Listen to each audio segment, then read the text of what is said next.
Hi, welcome to Lori Out Loud, Back Talk, Trek Talk.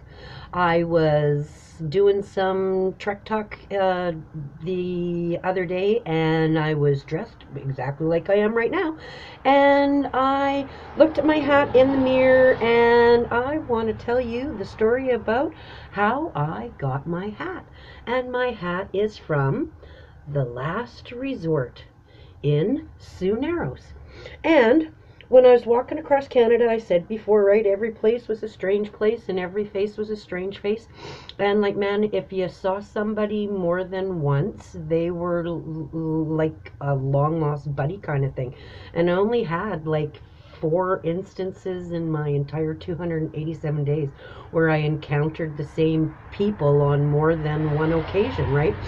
So things were getting really awful. I was like in the Lake of the Woods area, and I was, Winnipeg, my hometown, born and raised there.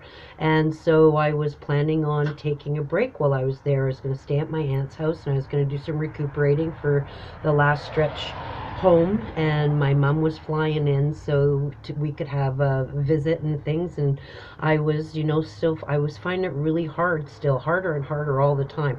I was just, oh man, I can't even describe it. At sometimes I will as I am remembering things, but at the moment it was just like, holy shit, I was having such a hard time. And so I spent one night on the phone talking to a girl named Allison that I knew that lived in Desroches. I was phoning people frantically because I just needed somebody to talk to, because by this time, I mean, I was just, it was so hard. And I mean, I was dealing with so much pain, and I was feeling so defeated, and I was feeling so isolated, and I was feeling so overwhelmed, and I was taking it all out on Chris, who, like, man, there you go, like, oh God, God's gift to me. There's not a kinder hearted person on the face of the earth other than his mom and dad, man. The apple don't fall far from the tree in that regard, because if it had been anybody else, like, man, I would have run me over. I'd have left me at the side of the road. So Chris was just one of those incredible people. But, like, after a while, like, I I ended up taking everything out on him, because he's the only person that was there. I couldn't take it out on my dogs, right? So I mean, he just bore the brunt of like absolutely everything. So I was crying on the phone to Allison, and I was just bawling my eyeballs out, just saying, like, Allison, I don't know if I can make it. Like, I told her the story about these documentary filmmakers, right? I mean, I saw them when I was walking. They passed me on their way up to Rainy River kind of thing, and they were, like, oh, hey, how's it going, what are you doing? And so I said to them, like, well, I'm walking across Canada and stuff. And so they, they gave me whatever change they had in their pockets, and they left, right?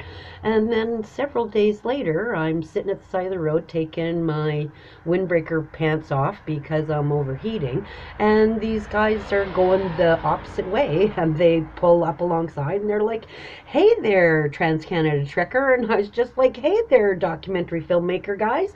And they're like, do you know what street you're on? And I said, yeah. I said, I'm on Yonge Street. Why? And they're going, do you know what Yonge Street is? And I said, yeah. I said, it's the longest continuous street in the world. I said, doesn't everybody know that? They're like, well, we didn't know that. And we were like at this place in Rainy River, and we were playing Trivial Pursuit, and it was a Trivial Pursuit question. And we were absolutely amazed. We couldn't believe it. So we've decided we're going to make a documentary about Yonge Street. So they asked me if I would be part of their documentary, seeing as how I'd walked so much of it, because I started walking Yonge Street, like right where it starts in Toronto, right? And I mean, I was still on Yonge Street, and I was up in Lake of the Woods, Sioux Narrows in Ontario. So before they left, they pom-pommed me, right? Because they said that they'd been at this place and they were pom-pommed, and it was something these people who owned this place did to people to help them feel good, and that what they were supposed to do is when they found somebody else that they thought could use a feel good, that they should pom-pom them. So they pom-pommed me, and then they hopped in their car and they drove away. And I said, like, man, I cried when they left. It's like, oh, come back, documentary filmmaker guys, I know you. So I talked to her on the phone for like an hour and a half, and when I got off the phone, I did. I was just like, holy shit, I don't think I can do this.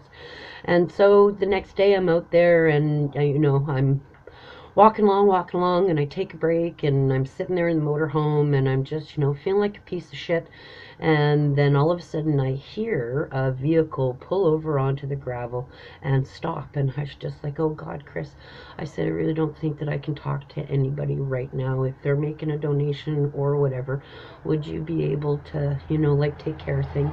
And he was like, sure, no problem, don't worry about it. So you hear car door open and close, and you hear crunch, crunch, crunch of people getting out and walking. And then all of a sudden, there is a voice that says, Lori Wickdahl, are you in there? And I went like, oh my God, Fern Brendick, and is that you? And she goes, yes, and Andy too. And it was Fern and Andy Brendick, these people that I hadn't seen for 5 years. And were following my trek on the website that I had, and they were on vacation, and they decided to change up their vacation plans and drive through where I was walking because they thought that maybe I could use a familiar face. And so I had coffee with Andy and Fern, and she's just, like, so hey, do you guys want to, you want to do something? And they're like, oh no, we gotta go. We have to be here at this place at this time. We just wanted to stop and, tell you like, man, what you're doing is amazing and keep it up. And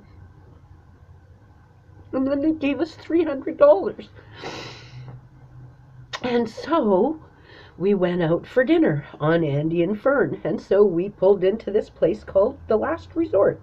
And it was a campground, and it had a restaurant and stuff. So we went to the restaurant and we had dinner. We had a steak dinner, we got a bottle of wine, and we just sat there and we were talking about how wonderful Andy and Fern were. And I was talking to Chris about how God was so looking after me, and that I couldn't believe that I had been crying last night because I needed to see a friendly face, and the very next day, that's exactly what I got to see, was a friendly face. And so we reminisced, and we laughed, and we cried, and then Chris and I were having the most awesome meal that we'd had in a very long time. And, like, wow, Andy and Fern, what great people. And then when we asked for our bill, the person said, like, is that your motorhome outside? And I said, yes, it is. And the woman said, well, I have fibromyalgia. And she said, I'd like to really help you. So, hey, the bill is on us. And they let us stay the night for free.